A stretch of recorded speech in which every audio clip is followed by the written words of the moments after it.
আসসালামু আলাইকুম। বসে থেকে সময় নষ্ট না করে একটা জরুরি জনগুরুত্বপূর্ণ ভিডিও তৈরি করি। আপনি যদি কখনো বুঝতে পারেন আপনার মোবাইল ফোন অথবা পিসি হ্যাক হয়ে গেছে, কেউ তার নিয়ন্ত্রণ নিয়ে ফেলেছে, আপনার করণীয় কী? সবার প্রথম আপনি যে কাজটি করবেন, প্রথমেই আপনার নেট কানেকশন বন্ধ করবেন। দ্বিতীয়ত এরোপ্লেন মোড চালু করবেন। তৃতীয়ত আপনার মোবাইল যত দ্রুত সম্ভব পাওয়ার বন্ধ করে দিবেন। অনেক ক্ষেত্রে যদি সম্ভব না হয় তাহলে ব্যাটারি খুলে ফেলবেন।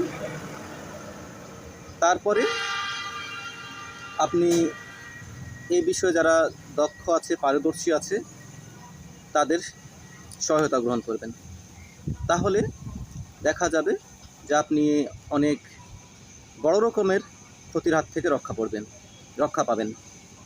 আপনার ব্যাংক হিসাব, বিকাশ, নগদ, রকেট এগুলো হিসাবে টাকা থাকতে পারে, অথবা আপনার সোশ্যাল মিডিয়ার বিভিন্ন অ্যাকাউন্ট সেগুলো রক্ষা পেতে পারে। তাই যেগুলো আমি বললাম, প্রথমত কাজ হলো নেট কানেকশন বন্ধ করা। দ্বিতীয়ত মোবাইলের এরোপ্লেন মোড অন করবেন।